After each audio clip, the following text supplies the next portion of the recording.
Hey, Whiskey Ringers, welcome to a brand new intro. First off, there are still a few bottles of our single barrel rye finished in Armagnac casks, picked in partnership with This Is My Bourbon podcast. Check out the show notes for links to purchase. Second, I am thrilled to announce that I've joined the Bark Heart Co-op.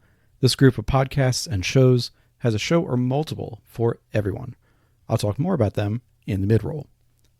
Finally, there are still two $25 spots available on Patreon. These are the last two spots that will ever be open on that tier, so if you've been putting it off, grab your spot today. There are also spots available at the $15 a month level if you want to support but can't quite commit to that $25 tier just yet. There's a spot in supporting for everyone's budget, and I truly thank you all for making this podcast possible. Hey folks, welcome to a new episode of the Whiskey Ring podcast. Today, I'm thrilled to be talking to a brand I've wanted to talk to for a while. I've been tasting for a couple of years, and granted, I could have talked to this guy while he was in Seattle, but I'm talking to him today when he's in Melbourne, Australia. And I'm purposely not pronouncing it correctly because I'm not Australian, so I'm going to leave it to you guys. But I'm thrilled to welcome on Dave Vitale from Starward Distillery.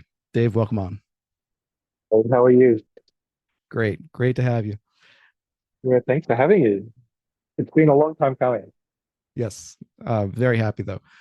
So I first got introduced to Starward a couple of years ago. I think maybe around the start of COVID, but got to try the core products, the Nova, the Twofold, a single barrel from Binny's in Chicago, and we'll get into each of these products going forward. But it's first off an Australian whiskey, and so the uniqueness of Australia in this is going to be the second part of this. But I want to start from the beginning. So just take us through briefly the origin story for Starward Whiskey.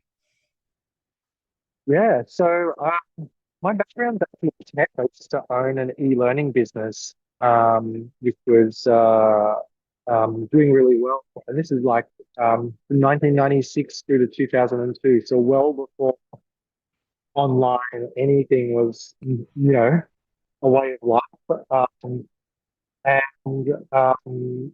kind of lost the passion and fire to kind of scale that up and so I sold that business to another e-learning company and then a bit of a break and was living in Tasmania at the time, the island state, so south. And David, like it was my passion really started off with craft beer and very quickly turned to whiskey once I realized that, all great singles effectively start off with the same base ingredients of barley, water, and yeast, right? So that was sort of like a eye-opening thing for me because growing up, the whiskeys that I kind of knew of were like Johnny Walker and Chivas Regal and Jim Beam and Jack Daniels. No interest in those whatsoever, apart from really cheeky parties, my teens.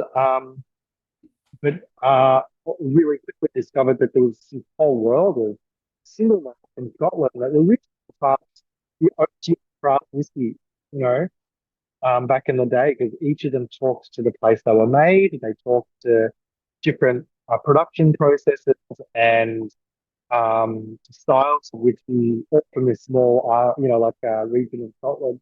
And so I fell in love with that, but from a craft beer perspective. And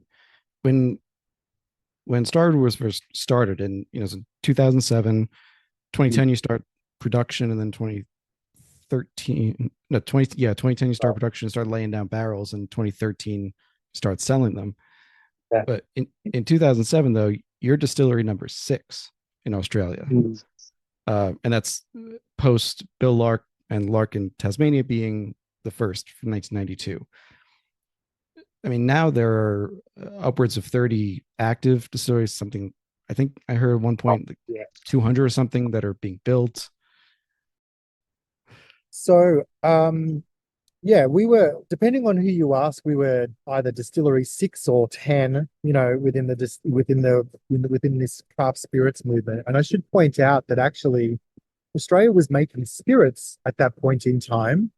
So we weren't the 6th or 10th distillery per se, but before Bill came along, the regulations were such that you needed a still a pot in the still of at least 1,000 liters. Oh, sorry, 1,000 gallons in size. So that was quite prohibitive for startup distilleries to kind of have a go. So he lobbied government and deregulated that particular requirement, and so now it's 1 gallon instead of 1,000, which is pretty cool. And yeah, he kind of spearheaded the whole craft spirits movement in Australia, not just for whiskey, but for gins and all sorts of other products that have since been made. And just at Starward, just to close out the kind of the origin story part of this, you were, I mean, the first distiller and the first probably many things at the distillery, as founders often are. How long did you kind of hold on to the distiller reins? Great question. So very early on, the best decision I ever made was to recruit our first employee called Sam Slaney, and he's now our production director. And basically, we shared responsibilities for those first couple of years of brewing and distilling all of the whiskey while we were kind of laying away inventory before we launched in those 3 years. And pretty much after, from about 2013 to 2015, I was sort of like still kind of dabbling in spirit production. But by 2016, my focus was well and truly on sales, marketing, all the commercial aspects of building the brand as such. And many, not just distilleries, any company, any industry can fall victim to founder syndrome, where the founder stays around too long and things kind of don't move forward because the founder's vision is still there. But it seems like you've managed to, at least from the outside, I'm saying this, let me say that again. It seems like from the outside, you and Starward have managed to hold a really nice balance between the consistency that you've had over the years, but also, dabbling in expanding the lineup and adding obviously new markets and such. What kind of made you comfortable handing over those reins and saying, I'm going to move on to something else here? Comfortable's a interesting choice of words. It's always hard, right? And I think there's two ways you can let go of something. If you've got a pen and you're holding it and you let go of it, well, it falls to the ground, right? It falls to the ground. But you can basically turn your palm facing upwards if you're holding onto a pen and let go, and you're still holding the pen, right? Mm-hmm. So you've let go, you've given it space, but you can hold it. And so that's kind of the mindset that I take to letting go, is that my fingerprints are all over the distillery in terms of the way that we operate and do things. But my job as the leader is to inspire people to kind of come on this crazy mission to Mars and explore what's possible in the world of whiskey. And that's always been really what this is about. To me, there's so much opportunity that to think that I have all of the answers, or that it needs to be solely my kind of expression of creativity, would be, almost letting ourselves down in terms of letting the opportunity down. There's so much space and scope for innovation within the Australian world. Our regulations are very simple. For whiskey, it's just a fermented grain mash that's distilled and aged in wood. That's it, for a minimum of 2 years. So there's an age gate there, but it's a very broad definition of what whiskey can be. And so for me, it was let's explore this. And I wanted to be the champion of exploring. That's where I get most excited, not the master of what that looks like. So that was for me the big opportunity and the big unlock for me in terms of letting go, was that I can still hold this and champion people to really challenge themselves and challenge the category and think about what can we do in this category that really is going to put Australia on the map, but also just modern whiskey on the map. as you know, David, like particularly in the Pacific Northwest and in Texas and all over the country in the United States, there's amazing modern interpretations of whiskey that don't necessarily, look and feel like Scotch or bourbon or, traditional rye, and that's exciting. And I'm so excited to be a part of that world.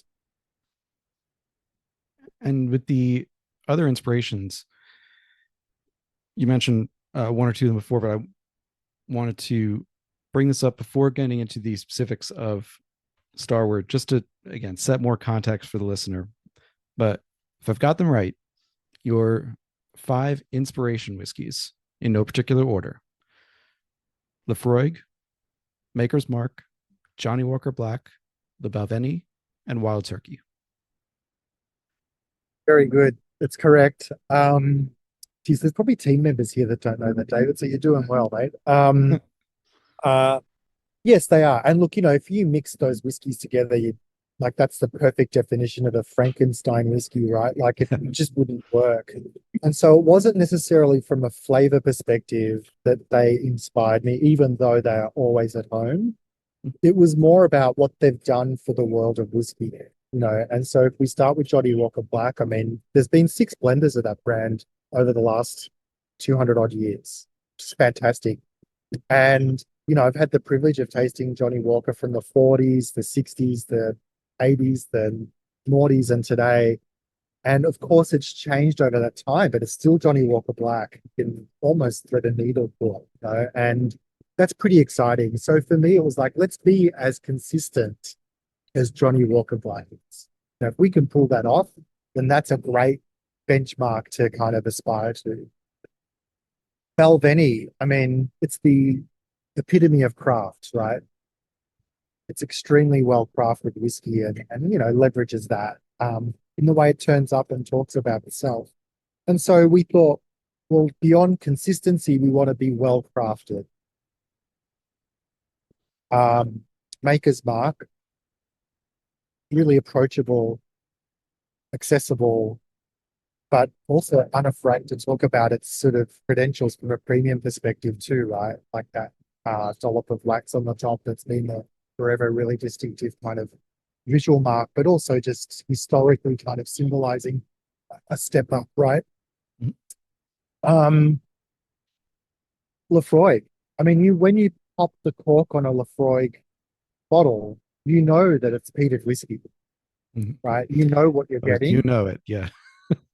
And I thought, I wonder if we could be as distinctive as that peated smoky Scotch whiskey style is to Scotland for Australians, so that when someone drank our whiskey, they would go, that's Starward. That would be, like a wonderful achievement, but still be approachable, well crafted, accessible, and consistent, right? So that, because we can make really distinctive whiskey, but it's kind of a one and done thing, right? Like you try it once, you go, okay, I'm glad I tried that, never again. But we wanted to do that, be distinctive and kind of approachable and accessible. So that was the Lefroy inspiration. It could be any peated whiskey. My daughter's name's Isla, so it gives you an idea of how much I love those peated scotches. And then, of course, if we can be as iconic as Wild Turkey one day, then that would be wonderful. But that's probably for the grandkids, not in my lifetime. But they were the 5 inspirations, and in my humble opinion, if you've got those 5 whiskeys at home, you probably don't need any more, except for Starward, because I think we do all of those things really well together and stand apart from the rest of them. And so that was kind of my thinking. It was that if I want to turn up to someone's liquor store, if I want to go to a whiskey show, if I want to talk about our whiskeys, then I want to be sure that we've got reason to exist. And it's not some vanity project because I was looking for a new career, or just wanted to sort of make Australian whiskey in the finest of Scottish traditions, or make it in the finest of American traditions. No, this is something that's distinctive. It stands on its own and has a place in every, drinks cart at home and back bar around the world. And to your point about being unique, I think of the five inspirations, all of them make very clear sense to me. I think the two that stood out in terms of what you've created are Lafroig, as you said, being so, it's first, it's Isla, and you probably know it's Lafroig too. People might confuse a Bowmore and an Ardbeg, but you're probably not going to confuse a Lafroig.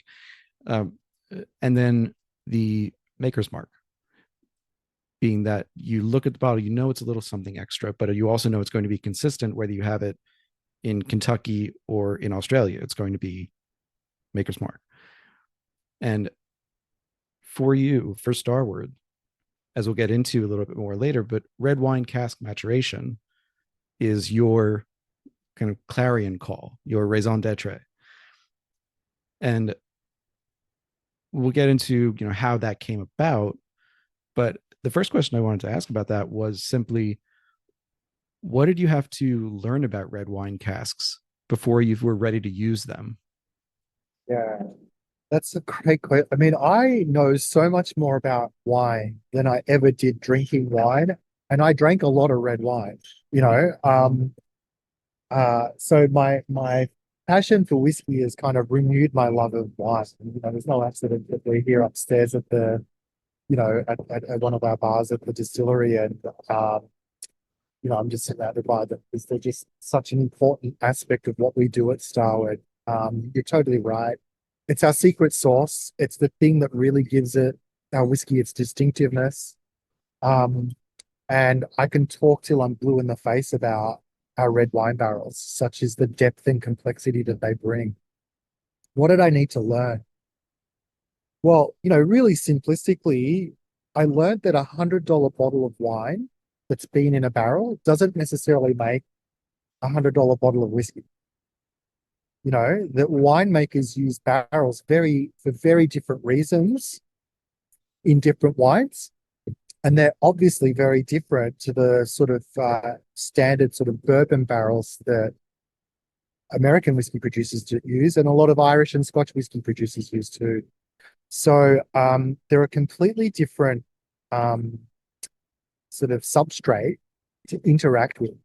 And then we've added complexity to that by wet filling our barrels. So what that basically means, David, is that the barrels are emptied at the winery in the afternoon.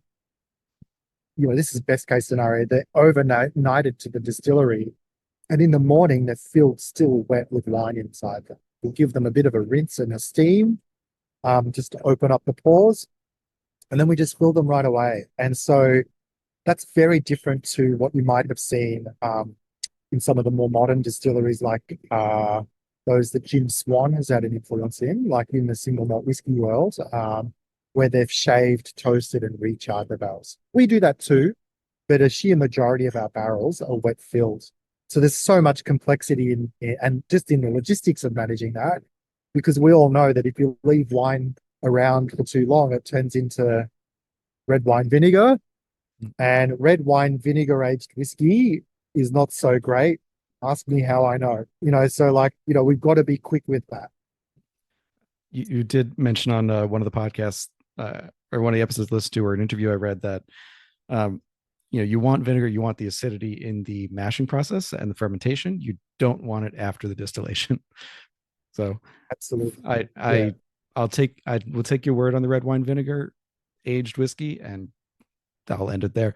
But when you pointed out something that I did want to ask about, which was that you do use STR casks. I know it's not your primary cask usage, but you do use STR. And you said, I think STR, you immediately think Jim Swan. Now, he did things all over the world. Did he happen to do anything with you guys or in Australia? Not directly with Starward. Well, I did reach out to him very early on. This is actually before we even started making whiskey, in terms of what our thinking was, and whether there was an opportunity to work together. And what I quickly learned that was through osmosis, I guess. We were approaching distillation in a very similar fashion to the way that he was recommending distilleries kind of operate. The difference was that I'd learned how to make whiskey at Lark Distillery. Mhm. So I'd already been distilling for 2.5, nearly 3 years before I even thought about having that, entrepreneurial brain fart of starting up my own distillery. So,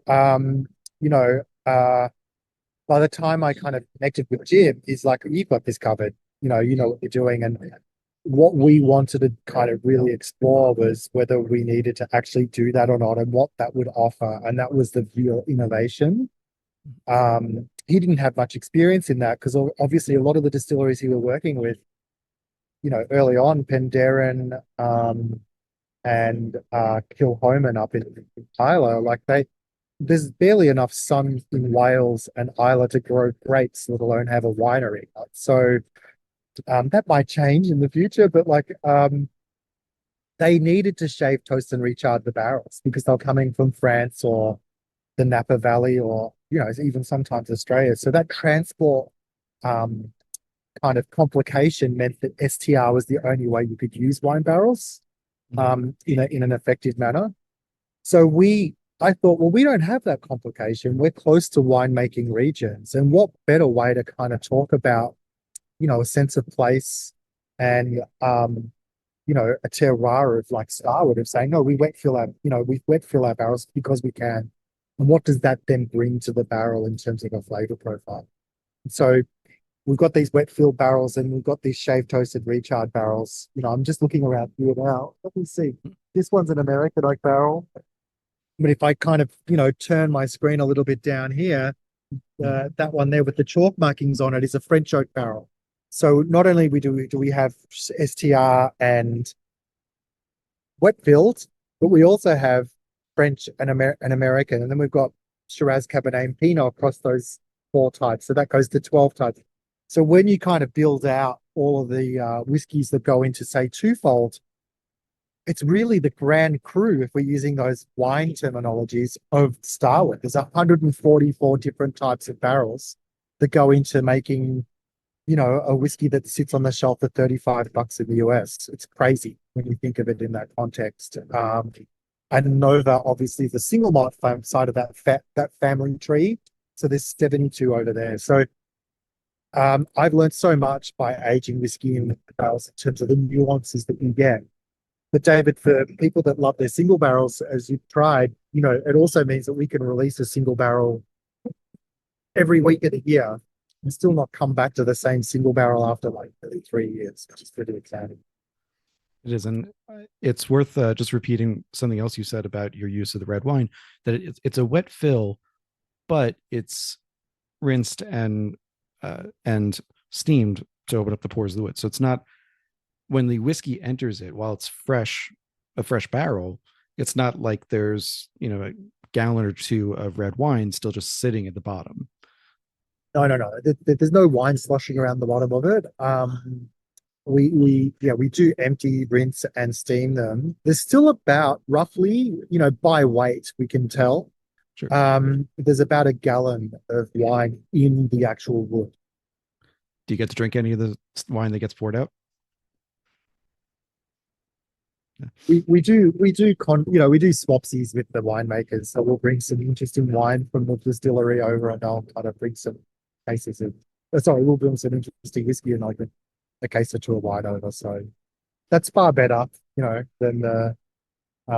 Having said that, we've done some peated finishes at Starward. We finish whiskey in peated barrels, and we definitely have some of that flying around.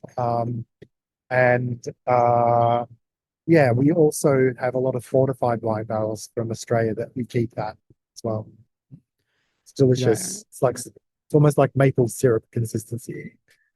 I'll admit, I have not tried a fortified wine finish from Starward yet. However, I have tried an Apera finish. It was a rye single barrel from, I think, Bone Snapper here in the US, but they finished it for a year in an Apera sherry cask. Well, I guess you can't call it a Apera sherry, but Australian. Yeah. Apera is to Australia as sherry is to Spain. And it was excellent. It had nuanced flavors and was kind of, for me, in between in Oloroso and a PX. Like it wasn't super sweet like a PX, but had a little bit more Yeah, body than Oloroso. Yeah. I think that's a great way to describe it. And I think good Apera probably, runs straight through the middle of that. You're right. And some pheno notes too. So it's kind of like this blend. And, because the varietals of grapes that, climate where they're grown is very Spanish inspired. Obviously, the varietals aren't necessarily the same. For example, there's a lot of Chardonnay in our Apera casks that gets used. So very different style of fortified wine barrels, those Apera. And I love it. Like very early on, a lot of Australian distilleries were sort of talking about sherry barrels, but they were actually Apera. And I'm like, why would you want to kind of defile the Australian, fortified wine industry by calling it sherry? This is so much more interesting and flavorsome. Of course, it's to meet the customer where they're at. But from day one, we've always called our fortified release Apera casks, just to kind of call that out. And that release is called Solera, Starward Solera, because we use the Solera system as well. So that's, in fact, David, that's actually where we started. Coming back to the entrepreneurial aspect of the business, I had this ambition for red wine for sure. I wanted to be distinctive and something that, really put Australia on the map as a whiskey making country. But a big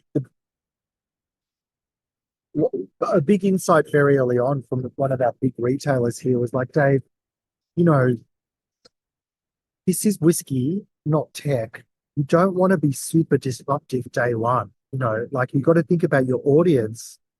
Most of those whiskeys are kind of in the world of disruption are 1 or 2, out of 10.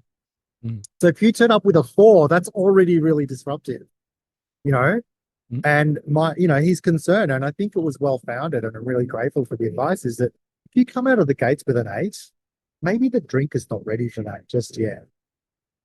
So Yeah. we started with a single malt because when people say whiskey in Australia, they think Scotch, not bourbon, right? It's a very different kind of connotation to what whiskey is, just based on our, colonial history. So I started with a single malt, well-crafted, distinctive, very kind of approachable and affordable, consistent using the Solera system. And then we launched our single malt red wine barrel-aged whiskey next, right? Because it was a nice leap from, okay, these guys make good whiskey. I'm willing to give this red wine stuff a go. I've never heard of red wine barrel-aged whiskey because it's not a finish, right? It's a full aging, a full 3 Melbourne years in a red wine barrel. And so then red wine single malt, which became Nova, was next. And then following that, we launched Twofold, which is our wheated whiskey. And I'm pretty confident that if we launched Twofold first, we probably wouldn't have survived. Like, it was hard enough coming to market with a Apera-aged modern Australian whiskey when all of at a third of the price of all of the other Australian whiskeys. So instantly, if you're in the Australian whiskey category and blind, you're a shopper, you walk in there, well, you think the one that's the cheapest must be the most inferior, right? Right. But the context was missed. It's like, well, hold on a second. If you put us in the middle of bourbon or the middle of Scotch, 75 or 80 Australian dollars, which to put that into context would be about 50 US, back then, is pretty solid pricing. You know what I mean? That's a step up. That's a big step up. That was where Woodford Reserve would be, or a Buffalo Trace back in the day would have been. Makers was a little cheaper, right? So, it was a big step up for the drinker that we wanted to talk to. But if you're just sort of like saying, well, I just want to buy something local, and you saw us, we were $75 and the next Australian whiskey was $150, $200, you think, oh, well, that 75 one mustn't be all that good. And it wasn't that. We all know that, it's a scale game, right? And out of the gates, one thing that I knew was that if we needed to kind of have a sharp price point, we just had to make more whiskey, to cover all those fixed overheads that, are required to run a distillery. I'm actually going to change direction a little bit from what I thought I was going to go into, and it fits with what you were saying, and I want to take advantage of that, which is talking about the audience, because as you said, Australians may think, I hope now that they're thinking a little bit more about the domestic brands now too, but they may think Scotch. If you're an American, you probably think bourbon when you hear whiskey, as you said. In doing the research for this, I read that for Starward, the single malt tends to have a lot of bourbon followers, while the twofold has more of a Scotch drinker following. And I'm curious, I think this was from a couple of years ago, maybe 2020, but I'm curious if you're still kind of finding that same trend and why that might be. It's actually the other way around. So okay. yeah, so most of our drinkers, most of the Nova drinkers in Australia particularly gravitate towards single malt, right? And so that was our starting point. It was a very easier, everything's hard, but easier sell in to talk about, hey, we're just a single malt. We come from a different place. And like, we're not Robinson Crusoe in that. Have a look around the world. You're seeing single malts pick up from everywhere, right? So that's great. And so Scotch whiskey drinkers could get their head around that.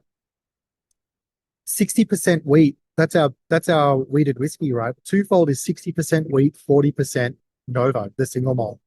So obviously that appeals to the bourbon drinker. And as soon as I say 60% wheated whiskey, in an American context, whether it's aged in wine barrels or who knows what, it wouldn't make a difference. It's wheated whiskey. I'm up for it, right? Such is the sort of passion for wheat. It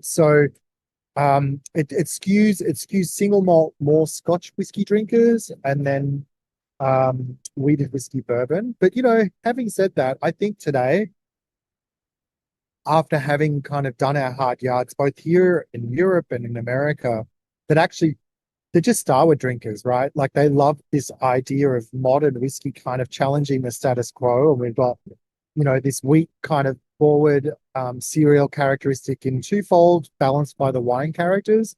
And then obviously with the single malt whiskey, it's a bit more luscious, textural, mouth coating, and lingers a bit longer. And those red wine characters are a bit more in balance, say, with all of the other things that are going on with the spirit through fermentation, but also the wood policy that we're using as well.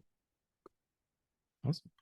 So with that, I'm going to jump back into my original timeline, which was I do want to talk about the uniqueness of Australia, particularly where you are in Australia. So a few months ago, we had the pleasure of talking with Eddie from Cape Byron. Yeah. So, which was great. And obviously they're on the Gold Coast, on the far east end of Australia. Melbourne, not so much. Different area completely.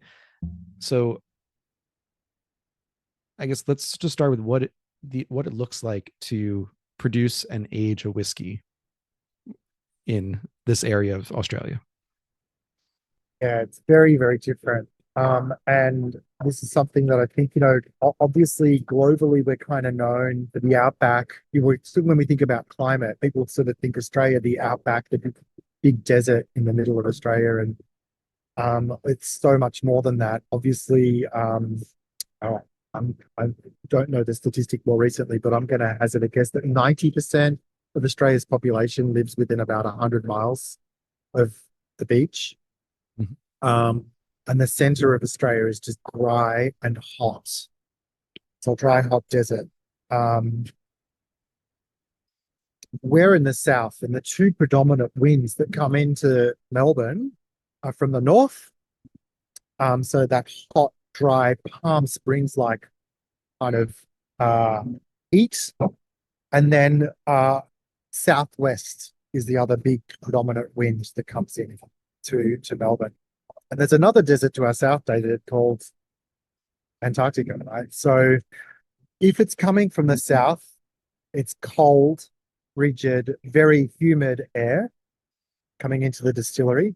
And if it's coming in from the north, it's hot and dry, which is very different to Cape Byron, where it's, there's a bit more humidity because they're a bit more coastal and obviously tropical kind of climes as well. Not quite tropical, but so there's way more humidity up north. So we find that our whiskey over 3 Melbourne years has as much water as alcohol evaporate from the barrel. So it's quite balanced. And if, for those of you that are kind of familiar with like balcones, you know, uh, that's a very dry environment, so obviously, when the whiskey is aging in that hot, dry climate, it's quite aggressive, and the because it's so dry, the water evaporates first from the barrel, and the Mhm. proof goes up over time. So we have that for part of the day or week, and then for part of the day or week, it's cold and humid. So we have both water evaporating, but if it's humid, the air's already dense with water, so we evaporate alcohol. So we fill the barrels at 110 proof, and guess where I got that idea from? And then they come out at about 110 to 112. So Yeah, I know where you got the 110 from. Should we let the listeners at home we know should where? probably do that. Yeah, it's Okay, so Maker's Mark. exactly. Yeah. Yes. Um, did you get, just as a side note, did you get to do their or try the DNA series that came out? Uh, I have not. I haven't been to. I got to Kentucky last year and was just so inspired by all of the new distilleries, all um, modernization of old distilleries, that I didn't get to go back to Makers. But it's one of my favorite places. Boy, I'm going to say in the world that, and obviously the Buffalo Trace distilleries, just a sight to behold as well. Just that sort of, I mean, that's Victorian era machinery, right? Doing God's work.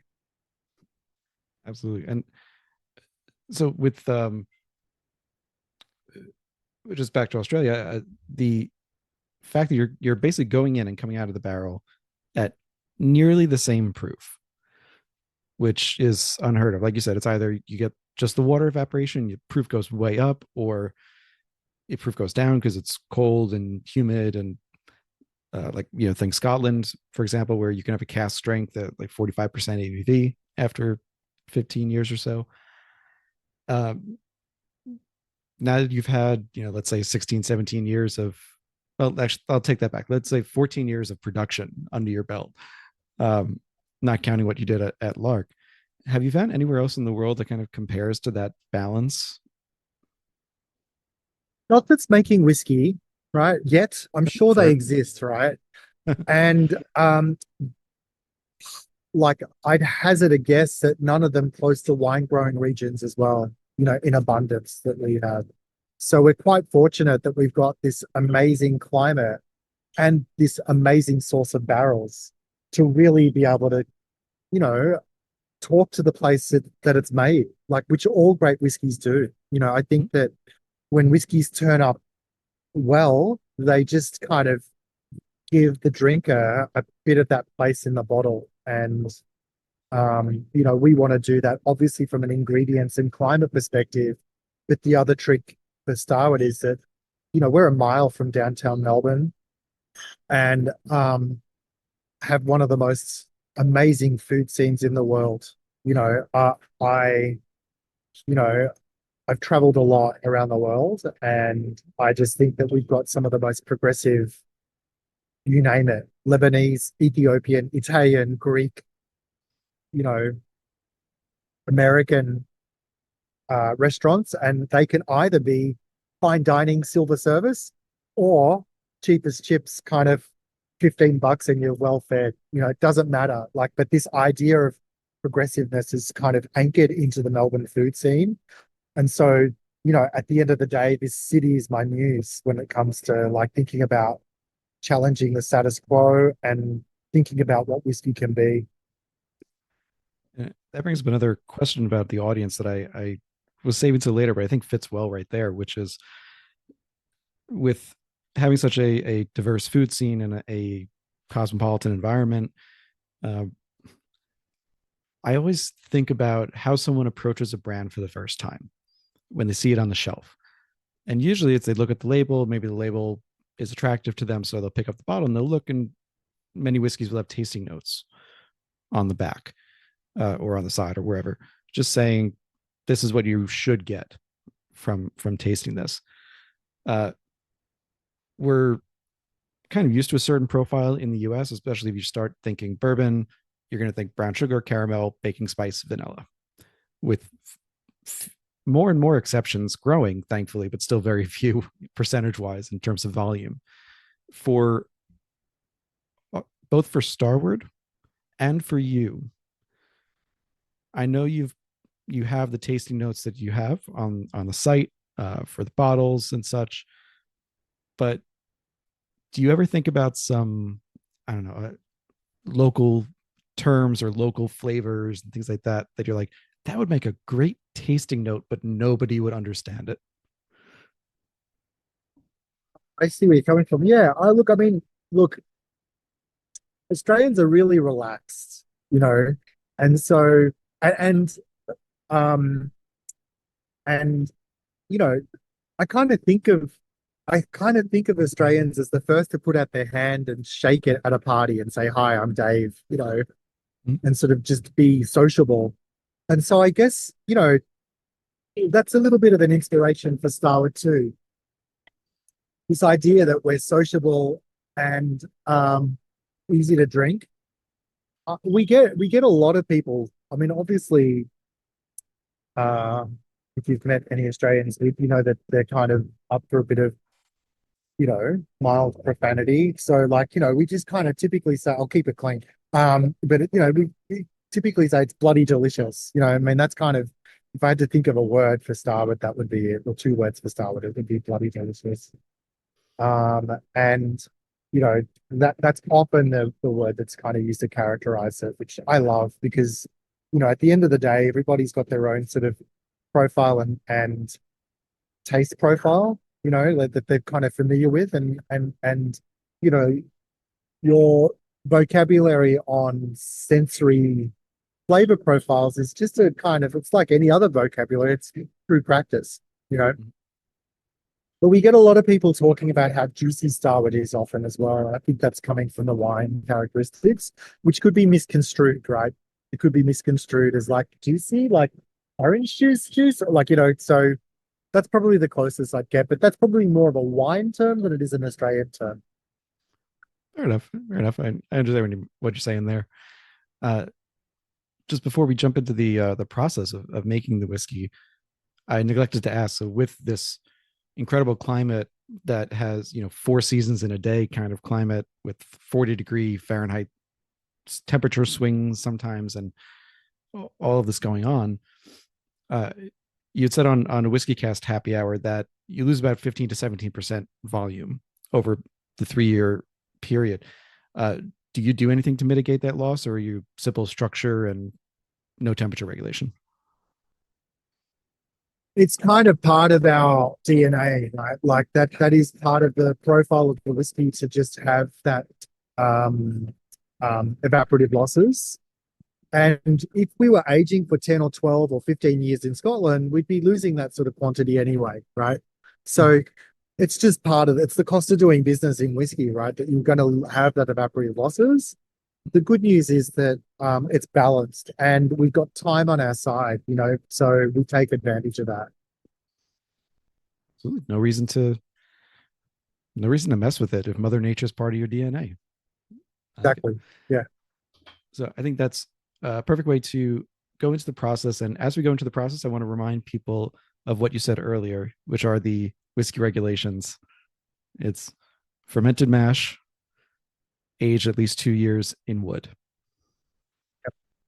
So keep that in mind as we go through the process here. So number one, I wanted to talk first about, you've talked about in many interviews, the importance of good new make going into the cask. And I especially wanted to highlight this because I think a couple of weeks before this episode comes out, I will have talked to Long Island Spirits, which is much, much closer to me than Starward is. It's about 50 miles east of me. But they do kind of the same idea where it's very much about the new make has to be super good because we're doing a lightly toasted, lightly charred cask. So the cask can't hide a lot in there. And I think coming from an American perspective, certainly, we're kind of attuned through bourbon, rye, any number of our whiskeys to expect the char in the barrel. The darker color that comes with it, the filtration in the barrel that comes with it over time, the access to wood sugars and esterification, all of those things. But in your case, putting aside the STR casks, with the red wine casks, they're just toasted and No char. Yeah. and no char. So in that sense, the new make has to be good because the cask is not going to hide very much. It may highlight things, but it's not going to hide very much. So I just wanted to talk a little bit about, I guess, how you balance not losing the character of your spirit while having enough red wine character to be immediately identifiable as Starward. And the other bit to that is also still make it a whiskey. Yes, that too. So like, like people kind of expect, as you're saying, that oak profile to come through, and balance is the right word, David. Like I think of, if you think of a three-sided triangle, I've forgotten the name of them, but we want equal sides, we want equal sides. So we want equal spirit character coming through because we work hard to make a bloody delicious spirit. We want the wine character to come through because it makes it distinctively Starward. And then we want these oak characters to come through because that's what people expect from a whiskey, right? And so getting them in balance is key. So, when we talk Nova and Twofold, there's a reason why we're using those STR casks. We don't need a lot of them because they, poke you in the eyes. But that we don't need a lot of them, but they kind of deliver up some of that oak character that people are kind of expecting from the whiskey. The great thing about wet filled barrels is that we get a different oak character that you don't get from other whiskeys, right? It's that light toasted oak characteristic. And if you've ever had a virgin oak barrel, people kind of go, "Oh, it's too much," right? It's too much. You need the tan, the oak charred, so that you get that lovely kind of esterification of those tannins and lignans in the oak, right? Sweetens it up, softens some of those tannins so that they're not so astringent as well. There's very good reason why brand new American oak barrels are charred. Very good reason. There's one little trick though to using wine barrels. All of those tannic, grippy kind of astringent characteristics are in the wine. So whereas charring softens the tannins, the wine is a proxy for char in that context. So what we're left with is a really soft, toasted oak character that's overlaying, particularly because you see it a lot in Twofolds, that's overlaying the spirit that you wouldn't otherwise get in whiskeys, right? Because we just got all of this big, sugary kind of tannic and, which I love, by the way, but they're just very different oak profiles. So STR has a place to play. That's why we use them sort of to give it that kind of, this is obviously a whiskey kind of DNA. But then the softer oak characteristics come through, layered on top of red wine characteristics when we're using wet filled barrels. So we've got this lovely dynamic going on of like having those traditional whiskey oak characters, soft oak characters with red wine, and then this fruity spirit that we had from day one, that we have from through fermentation. We use ale yeasts. So for those of you that love your beers, just think of a Belgian Saison, or a farmhouse ale. That sort of style of beer is what we start off with, that we then distill. So there's lots of tropical characteristics in Starward as well, like bananas, pineapple, some clove in there, and then your traditional single malt characters of pear and apple as well. So, lots of orchard and tropical fruits. red wine fruits. The tannin from the grape skin is the grippiness in the middle that you get. And then we've got this soft oak and then charred oak characteristic as well. So there's lots going on, and the great thing about, Nova and Twofold is that, I call them Netflix whiskeys, right? You can pour 3 fingers of them, queue up episode 1 of something, and by episode 6, if you're more disciplined than me, you're going to be getting different flavor profiles coming out of those 3 fingers that you got from the first episode, just because you're getting to know the whiskey more and more. So there's a lot of complexity there. And I think the thing that we wanted to buck, challenging this status quo, the complexity comes from alcohol, was one of the things that I wanted to kind of prove or disprove, I guess. And, we do that by sort of saying, well, no, the complexity comes from flavor. And, we strive for complexity without the intensity. That's our jam, right? And so, when we talk, we get a lot of whiskey clubs around the world saying, no, I want hazmat whiskey. I want 140 proof, and it's not real whiskey unless we can get up into the 130s. And I was just like, stick with me. Let me take you on a journey, right? And sort of like, we sit with them after a while and they're like, I gotta say, this is dangerously good.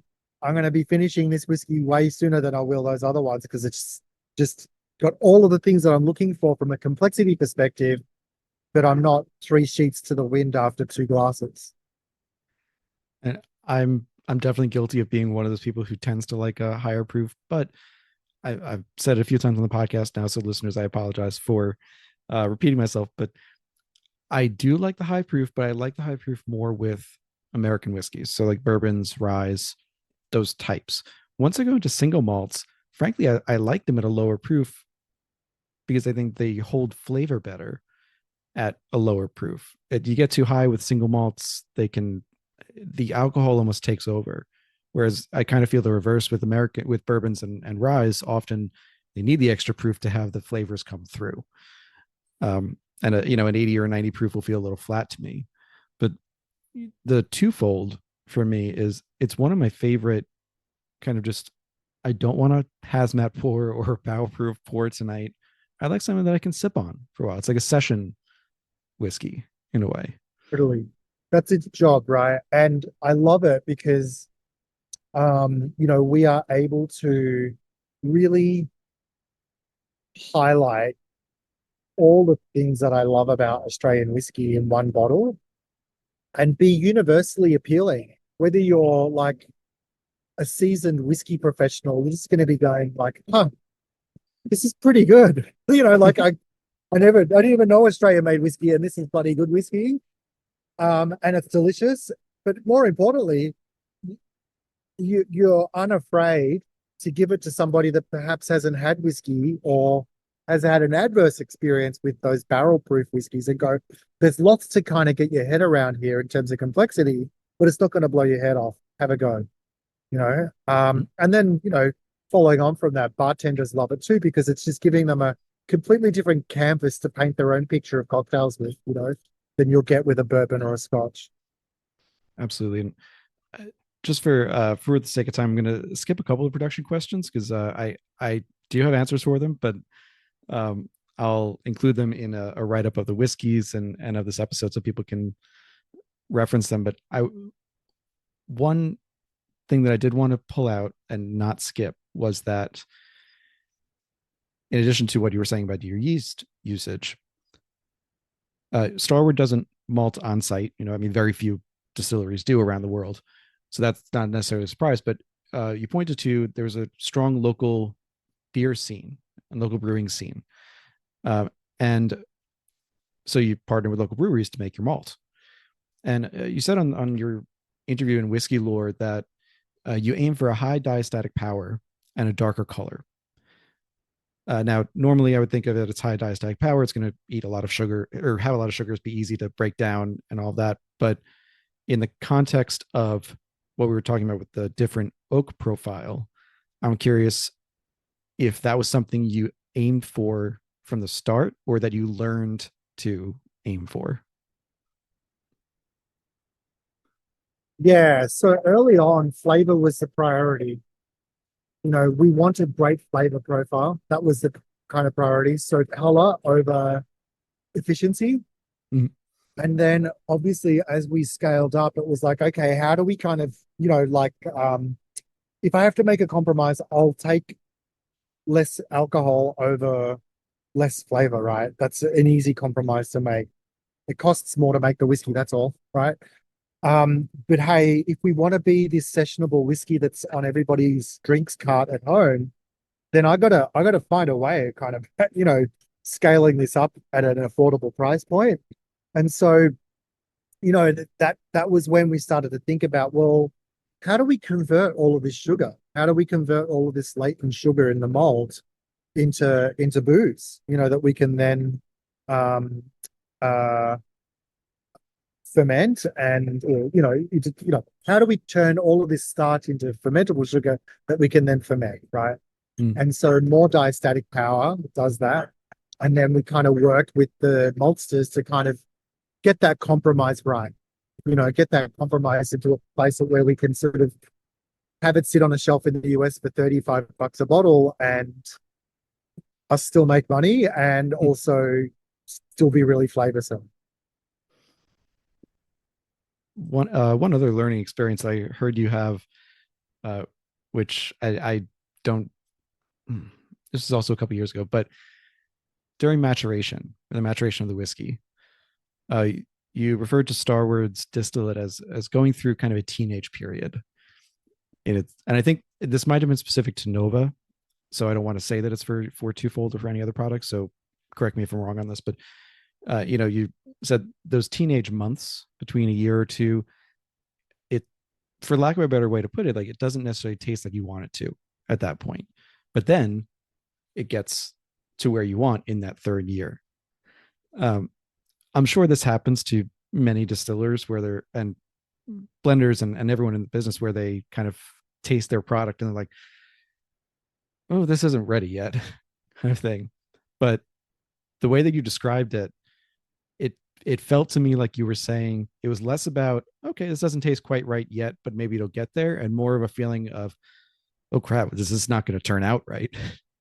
No, it was like we may need to redistill this spirit. That's how bad it was, right? There's Right. not ready yet, and then there's like, what have I done? Right. And I was really, really fortunate in so many ways, but like this is just another way. We're in the same portfolio when we launched as Brook Laddie and the Buffalo Trace family, the Sazerac portfolio.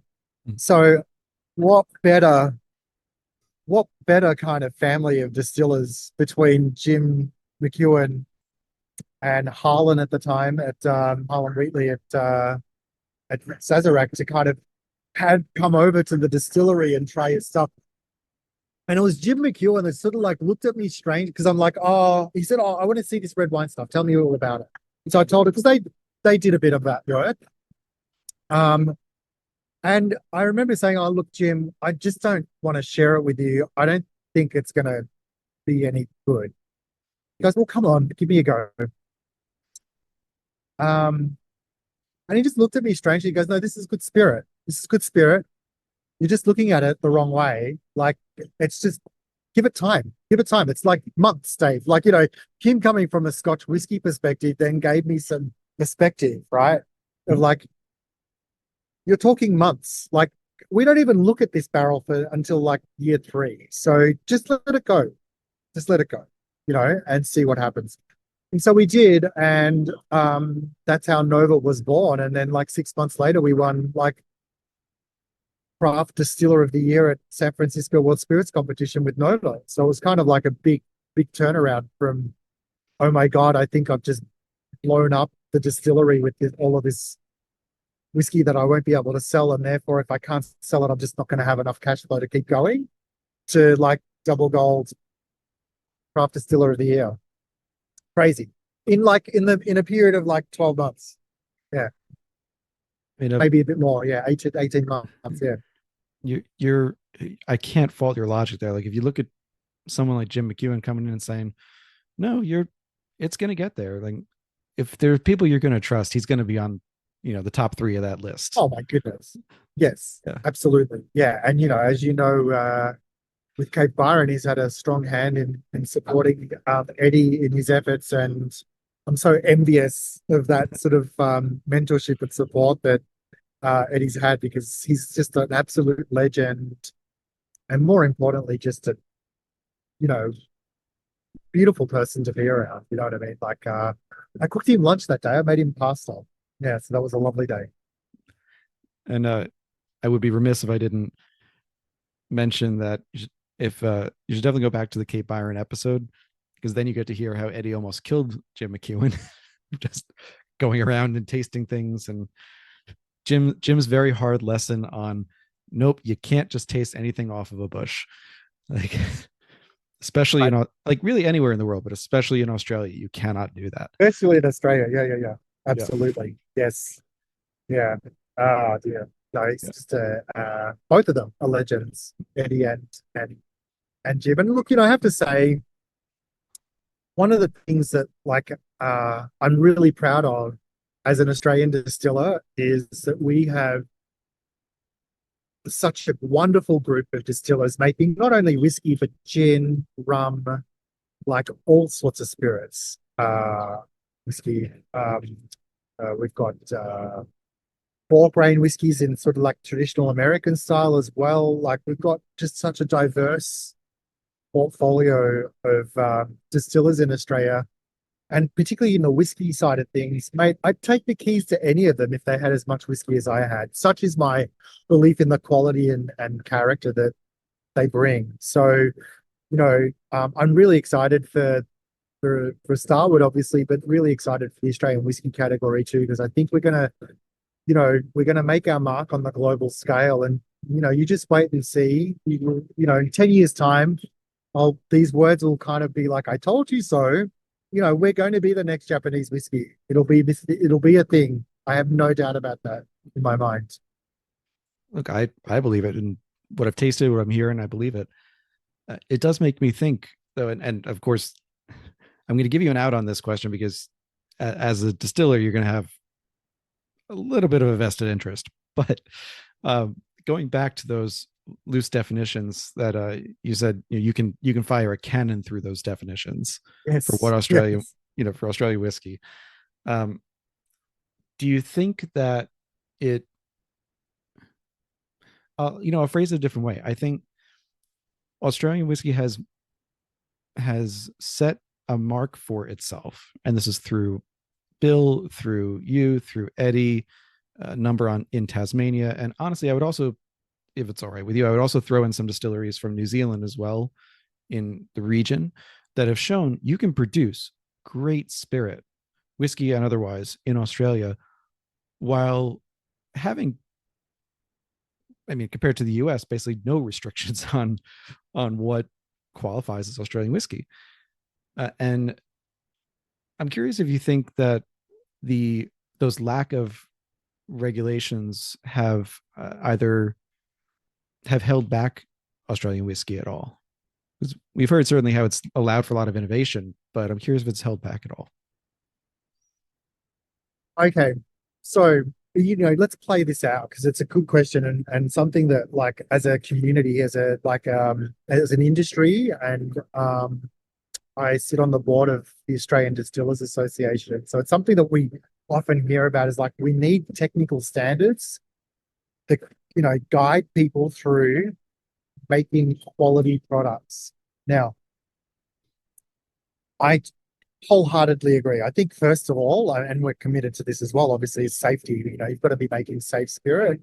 You've got to be making it safely, and then it's got to be safe, right? Now, I have a very strong view that one person's trash is another person's treasure. So in terms of quality, we just need to be careful that we're not kind of, safe is one thing, quality is another.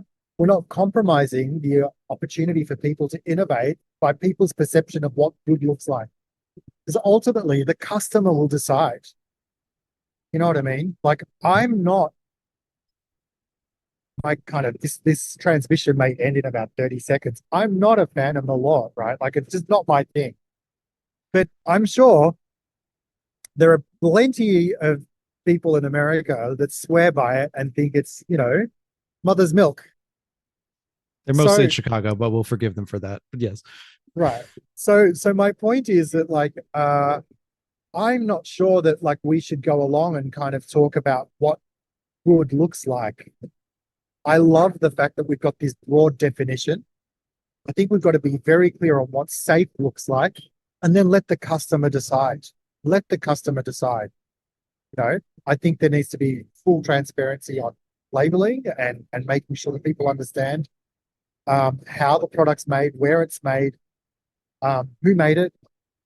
That's really, really important. That's very, very important. But beyond that, let the customer decide. I just think that once we start to kind of narrow the scope of what good is, we inherently inhibit innovation as the distilleries.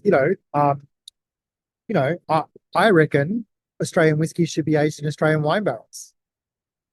Because if we're talking about where whiskies are made and the place they're made, don't say this in Glasgow, but Starward is more Australian than Scotch is Scottish, right? Because they're using American bourbon barrels, port barrels from Portugal, and Spanish sherry barrels, right? So this is more Australian. So if we want to own Australian whiskey, then but that's never going to fly, and I would never want it to fly because that's just one person's opinion, and there's other ways you can represent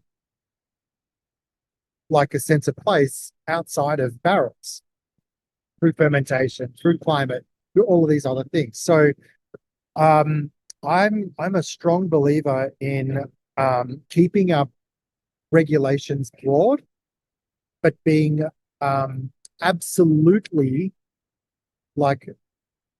wildly kind of rigorous in terms of safety standards, both in terms of what's safe to drink, but also, and more importantly, what's safe to make.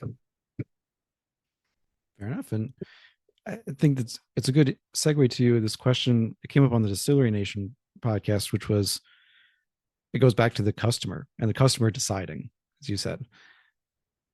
And you said you talked about how you wanted Starward to be the first rung on the ladder of Australian whiskey, this whiskey that introduces people to the category, makes the next rung more understandable, and gets more people on the train.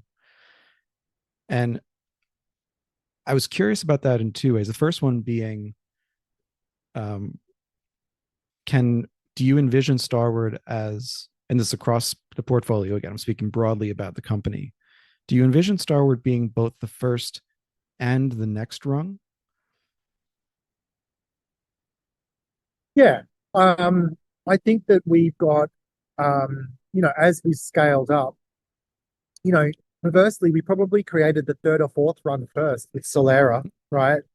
Mm-hmm. Then kind of made Nova in terms of flavor profile and price point, then Nova and then Twofold, right?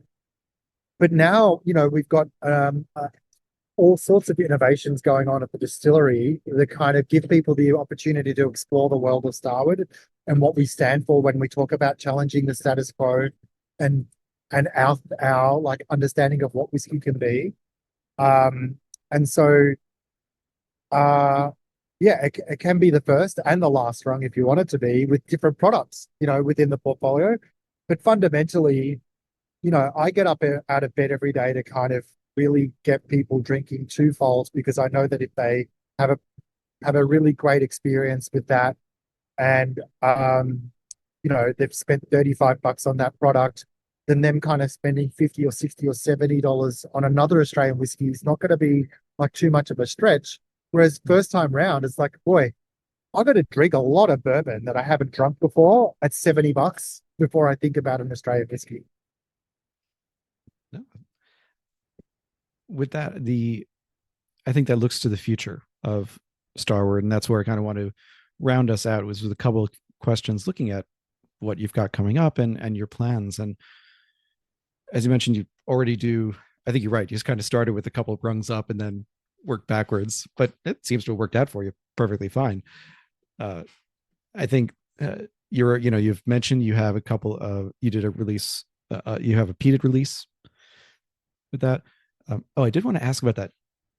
The answer is probably yes, but is there peat in Australia, and could you use it? Yes and yes, but we choose not to. Right? And for the longest of times, I just had this idea that you can't out Lafroig. What am I going to bring to that conversation? Now, it turns out that you can bring a lot in terms of different floor. At the end of the day, peat is organic matter. It's, coal minus 5 million years. So it's just, decomposing trees and flora, right?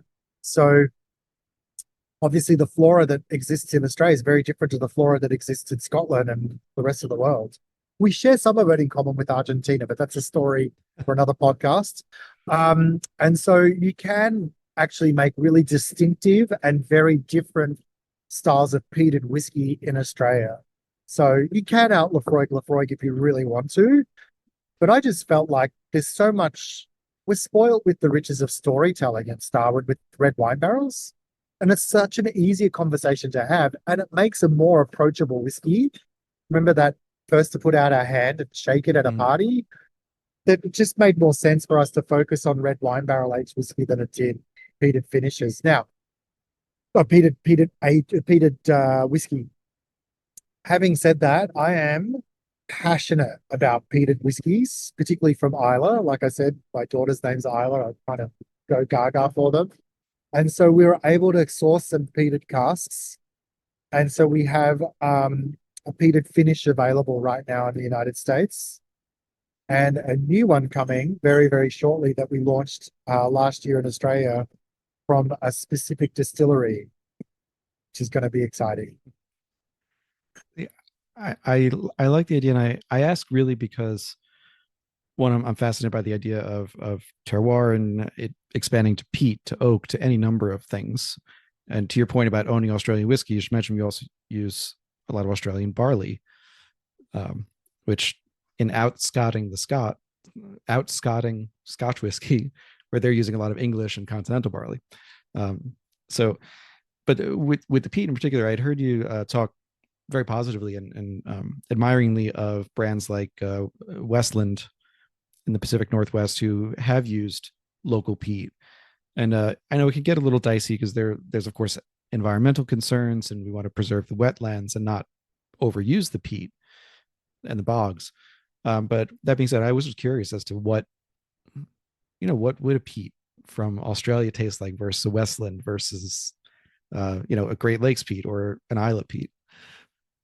It would be fun to do, and I think that it's worth exploring in more detail. You've kind of given me like a little bit of a spark of an idea there that perhaps we could do something and then collaborate with some of our kindred spirits around the world, right? That are doing great work in this space of just really modernizing whiskey, like turning up on drinkers' terms as opposed to with a tweed jacket and a pipe and a Chesterfield. You can do that. I'm totally down for that. But there's so much more to it as well, right? Right. And let's be honest, very few people start with Lafroig if they like their peated whiskeys. Yep. Some or do. If they do, it might be their first and last. Right. Yeah. Yeah. It's like that guy that bats 1,000 in baseball, but they only had one at bat, So that was the question on peat that I had. The next question on the future of Starward is, you in a fortuitous timing, you did an interview in April of 2020 that it was a month after the pandemic really hit everything. Everything was shut down, including Starward. But in that case, you had shut down. The shutdown was planned to increase capacity for both fermentation and distilling. Now, at the time, obviously, we didn't know how short or long those shutdowns were going to be, and however long it was going to take to get out of the pandemic. But at the time, you predicted that 4 years later, you wouldn't have the shortages in production that others might because you had planned for this shutdown. And it just happened to coincide. And as we are 2 months shy of 4 years exactly from there, I'm curious, has that prediction come true? Yeah, we've got like I think we've just cracked over 20,000 barrels of whiskey in bonds. And at that point in time, we may have had 10, right? So this has been transformational for us in terms of being able to scale up. And the exciting thing for us right now is that it gives us the opportunity to really explore new markets and take Starward to the world even more than we have today. Having learned so much about what it means to be Australian from an international context, I think, and this is kind of, I think most businesses go through this phase of understanding, well, if I'm selling to my local community, well, what I talk about is very different. And what they're hearing, because they're local to the distillery, is very different to when I'm selling to like interstate. There's a huge rivalry between Melbourne and Sydney. So when I'm in Sydney, unless I'm being cheeky, I talk about Australian whiskey. I don't talk about Melbourne whiskey, right? Because that's not going to fly very well.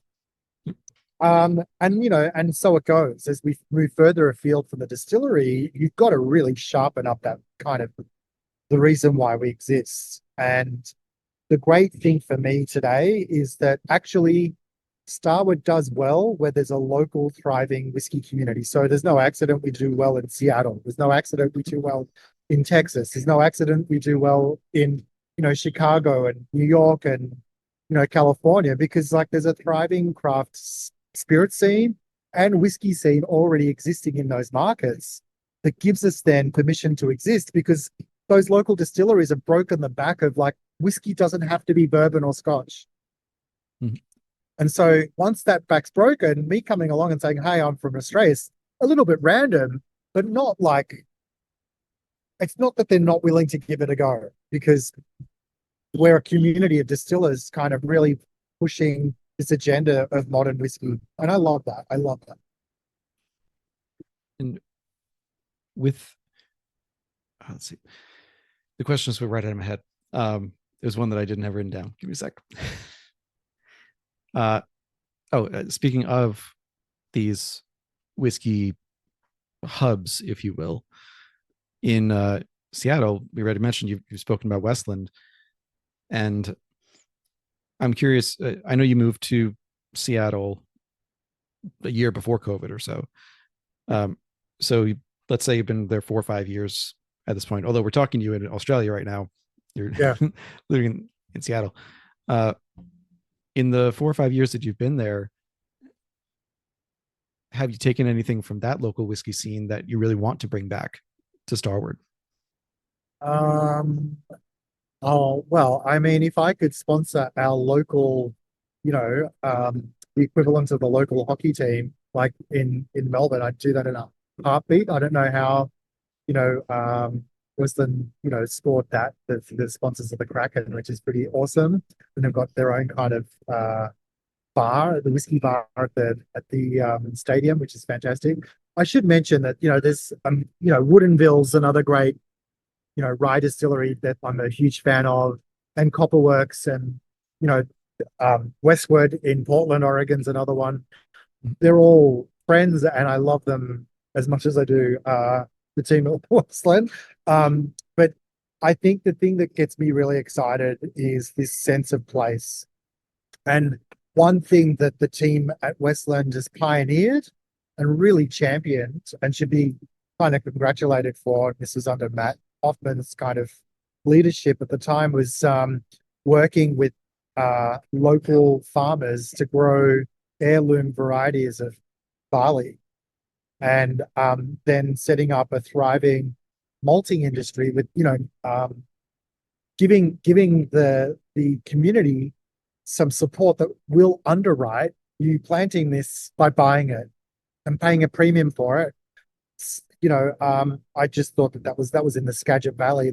I thought that was amazing, and we'd love to see more of that happening here. Whereas we work very closely with winemakers to come up with single vintage estate whiskey, from wineries, thinking about estate grown barley that then we can turn into Starward whiskey. So like a double estate came from this paddock of barley and this paddock of grapes would be really cool. And that's something that we're working on. I should tell you, so Wesleyan has been a guest on the podcast before, and I'm actually going to be talking to Copperworks 2 days after this. So Oh, great. I'm really looking forward Say to hi that. to Chris for me. Yeah. Will do. So the last question I have before I let you go and talk about where we can find Starward here in the States. I wanted to ask about your sustainability work. Because this was, again, a couple of years ago, but you said you were, in 2020, you were approaching the mark of being the best at managing water consumption at a distillery. And I'm just curious to know more about that. Yeah. So, I mean, on average, for every 1 liter of beer that gets produced, you end up, sorry, for every 10, it's a 10-to-1 ratio, whether it's gallons or liters, right? So for 10 gallons of beer, you're going to get 1 gallon of whiskey at barrel proof. That's roughly the calculation. But that doesn't include all of the water that you need to make the beer in the first place. So when you factor that in, it can be closer to 15 to 20 to 1. And so the 10 to 1 is a process of distillation, very difficult to kind of change that. That's just the laws of physics and biochemistry and chemistry, I should say.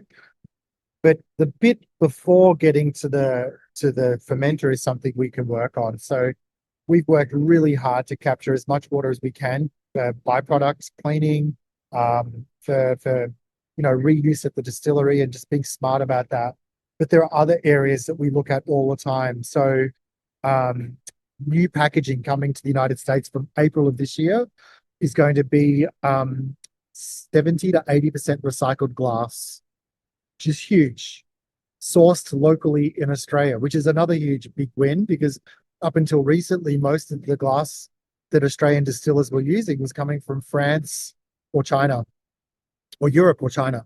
And so just being able to onshore that and make spirit grade glass for local producers and put it at a minimum viable quantity that everybody can use is a huge win for the industry. And we're so excited to kind of bring that sort of level of sustainability along too. So that has a huge impact on waste.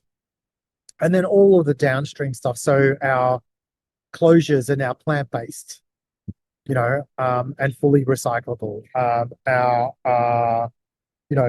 Obviously the tertiary packaging that we use is all recycled cardboard as well. So it's just looking at every part of the process that we can to kind of minimize our impact on the environment. Obviously, if you're buying a Starward whiskey in America, it's traveled a long way to get there. So if we could kind of take weight out of the glass as well and be smart about our packaging, then that's just one less thing that you can, be concerned about. I appreciate it. I like to highlight distilleries when they're doing things like that are environmentally friendly and offer some sustainability. So with that, Dave, thank you so much for coming on to the Whiskering podcast to talk about Starward Whiskey, about Australia, about Australian whiskey and the scene there. I continue to be very excited for what our continent to the south is producing. You got some fantastic stuff coming out of there. So where can people find Starward? So good independent retailers and national liquor chains in the United States are, great supporters of Starward. I would encourage anybody that can't find it to ask their retailer to stock it. That's a big help for us, and most craft whiskies too, just because often one of the responses we get is, well, no one's asking for it, so we'll wait until someone does. So please do everyone a favor and ask for your, interesting and curious whiskies. We're all obviously available nationally through our website at starward.com. And again, sign up to our newsletter because we've always got interesting new releases coming online. And some of them are ballot only releases that you can only get online. So sign up at starward.com for the newsletter, and hopefully you'll have some great opportunities to get some of those limited releases. Fantastic. Well, Dave, thank you again. Hang on for me for just a second after we finish recording. This has been another episode of the Whiskering Podcast. Thank you, everyone, for listening and supporting, and I will see you next week. Hey, folks, thanks for listening to another episode of the Whiskering Podcast. If you like what you hear, please go ahead and click that subscribe, follow, or like button. Leave a rating and review on your podcast app of choice, and let me know what you want to hear. You can reach out to me through the podcast apps or email me at david@whiskymyweddingring.com with any suggestions or ideas for new show guests. You can also support the podcast at patreon.com/whiskeyinmyweddingring. That's whiskey with an E, for as little as $1 a month. $5 a month gets you access to bonus content, including our soon-to-resume Under the Influencer series, and $25 a month means you join the Barrel Share Club. Each month, Barrel Share Club members get to try products sent to me for review, bottles from my own collection, and sometimes bottles that I just pick up because they're fun or interesting. Right now, only 5 spots remain in the Barrel Share Club, so grab your place today. Finally, please follow on Instagram. You can follow me at Whiskey in My Wedding Ring or at Whiskey Ring Podcast. You can follow me on Twitter at Whiskey Ring. You can follow on Facebook at Whiskey in My Wedding Ring or join the Facebook group, the Whiskey Ringers group. And I hope to see you there. Cheers, thank you for the support, and see you next time.